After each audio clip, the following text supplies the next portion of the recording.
Mensuration and geometry. पहला प्रश्न, सबसे पहले प्रश्न को समझिए, प्रश्न में क्या दिया हुआ है और क्या ज्ञात करना है। प्रश्न सबसे पहले समझ में आना चाहिए। किसी त्रिभुज का क्षेत्रफल 216 वर्ग सेंटीमीटर है और उसकी भुजाएं 3:4:5 के अनुपात में हैं। इस त्रिभुज का परिमाप है।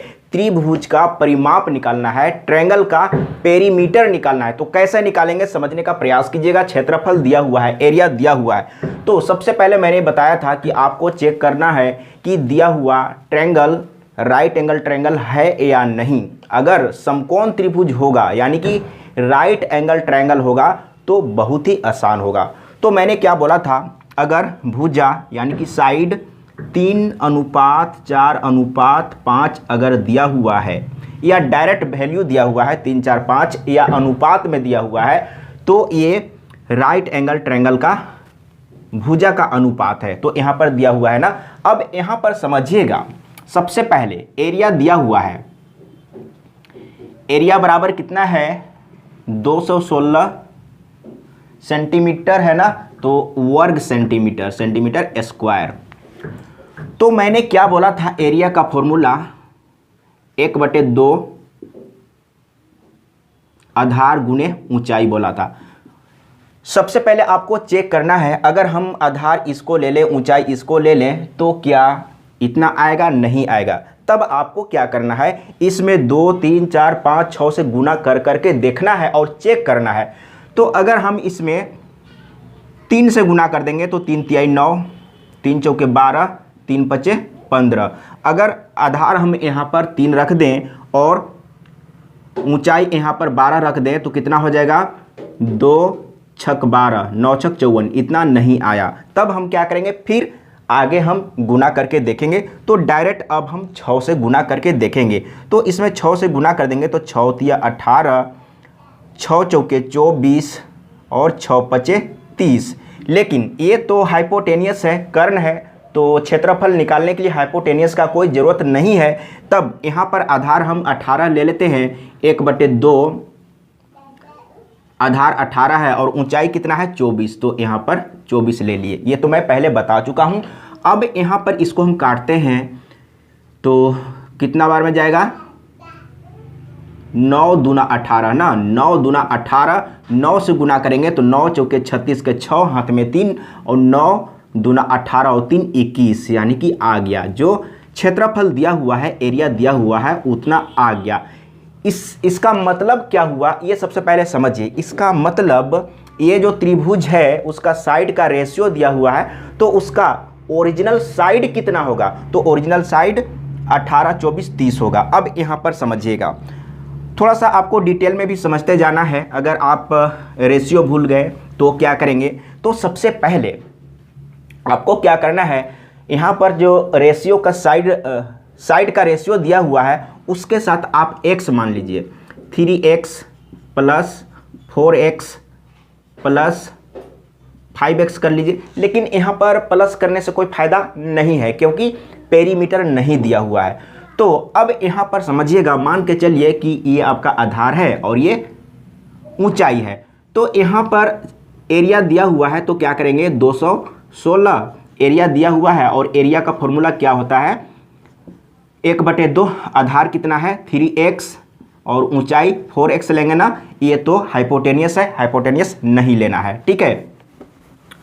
अब यहाँ पर समझिएगा, तो सबसे पहले इसको आप काट दीजिए तो 2 से 2 दूना 4 और इधर में 216 और यहाँ पर क्या हो जाएगा, 3 दूना 6 और x गुने x, x स्क्वायर हो जाएगा। और 6 से इसको हम काटेंगे तो 6 से काट लीजिए इसको, तो 6 तिया 18, यहाँ पर 3 बच गया तो 6 छक 36 और 36 बराबर x स्क्वायर। तो x बराबर क्या हो जाएगा, इधर में स्क्वायर रूट करेंगे तो आ जाएगा 6। मैंने डायरेक्ट यहाँ पर लिख दिया। तो हम यहाँ पर क्या लिखे थे, 3x 4x और 5x ना। तो x का वैल्यू आ गया तो यहाँ पर x का वैल्यू रखेंगे, 3 छक 18 आ गया और 4 छक 24 ये आ गया, जो कि मैं पहले बता चुका हूं, और 6 पचे 30 ये आ गया। तो इतना करने से हमको लगा कि ज़्यादा टाइम लग गया ना, तो रेशियो को डायरेक्ट गुना करके फाइंड करना आसान था। सीखने का प्रयास कीजिए। अभी आपको ये नहीं सोचना है कि ज़्यादा टाइम लग रहा है, अभी आप सीखिए, हर एक तरीके से सीखिए। तो कब कहाँ पर कौन सा आपका दिमाग में है या नहीं है उस पर डिपेंड करता है। तो 2-3 प्रोसेस को सीख के रखना ज़रूरी है।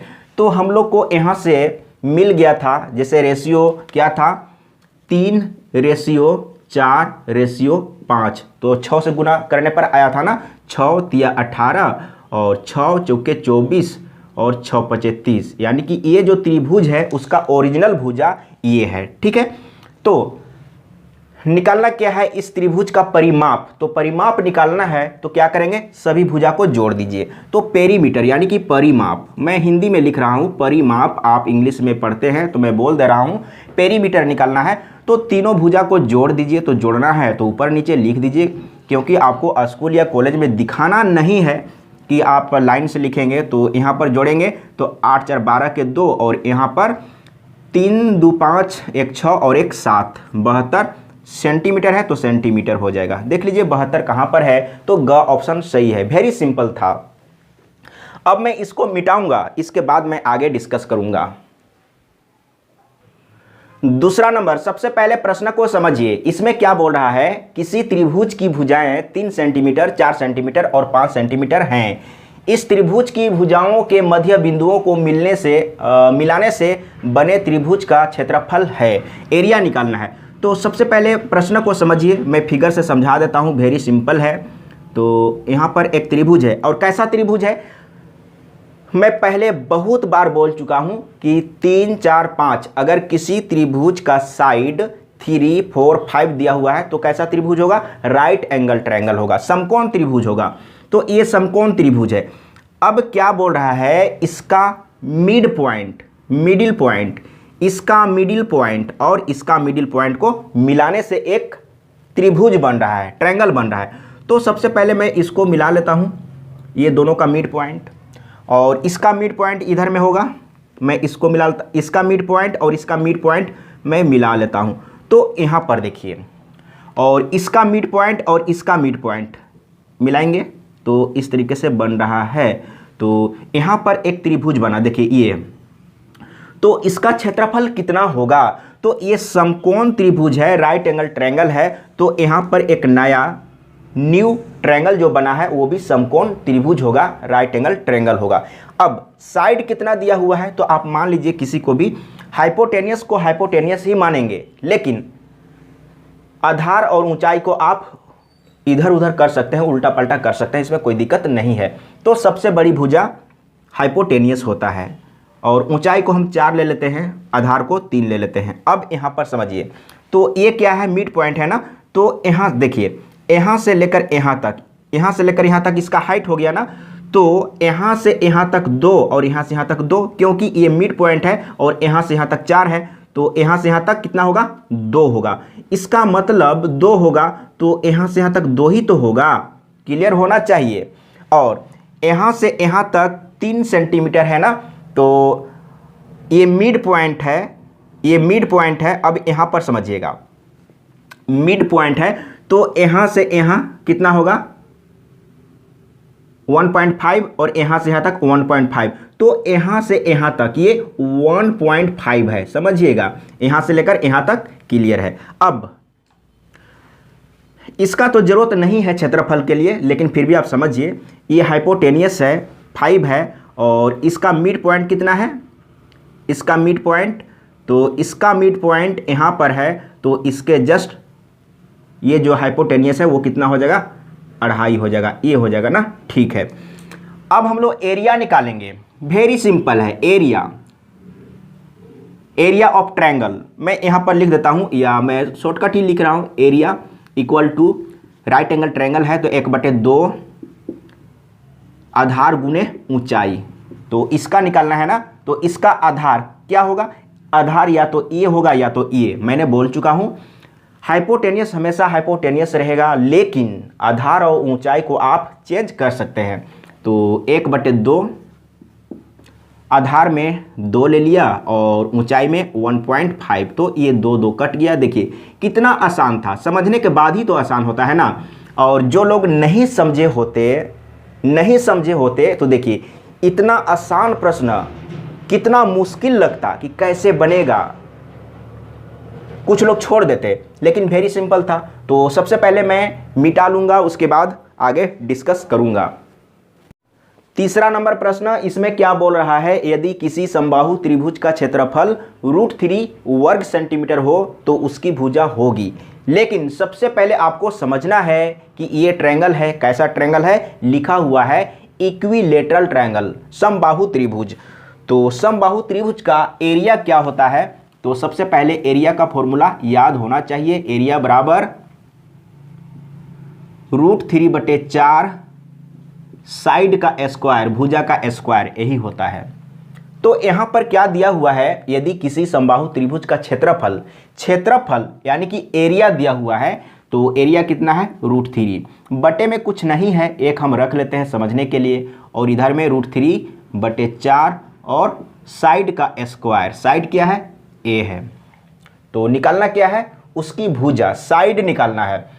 तो सबसे पहले मैंने काटने के लिए भी बताया था, अगर इस तरीके से कट रहा है काट दीजिए, इसमें कट रहा है काट दीजिए, इस तरीके से कट रहा है काट दीजिए, ऐसे कट रहा है काट दीजिए, लेकिन कभी भी ऐसे नहीं काटिएगा, ऐसे नहीं काटिएगा, ठीक है। तो ये √3 कट गया और ये √3 कट गया।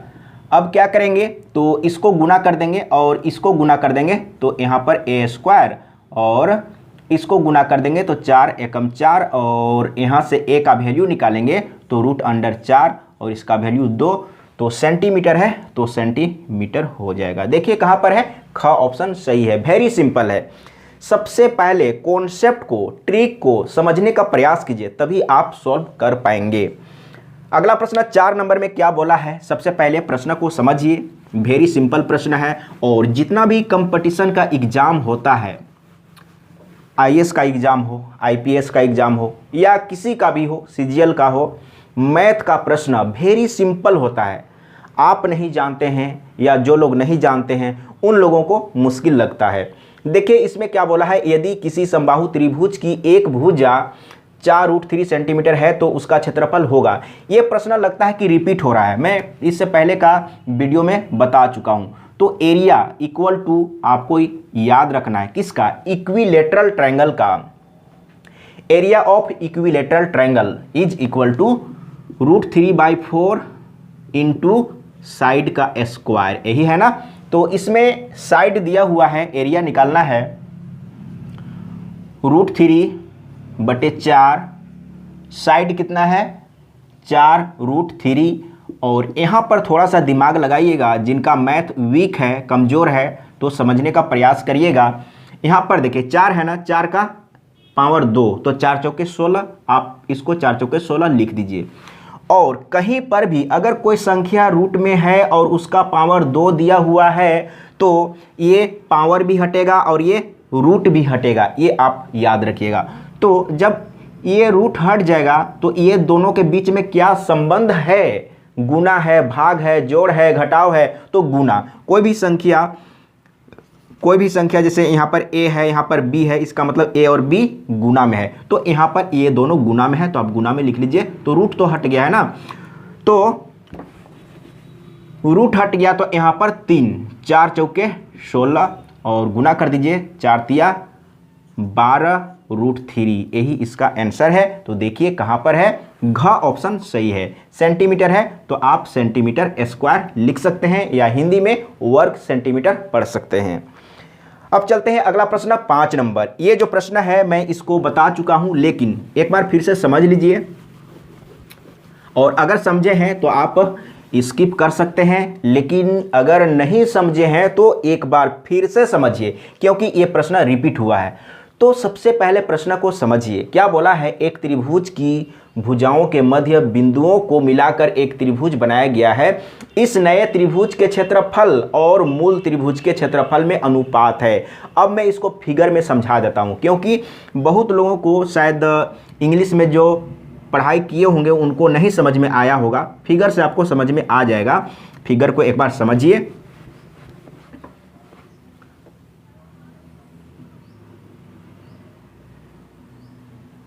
एक ट्रायंगल है और सभी का जो मिड पॉइंट है उसको मिलाएंगे।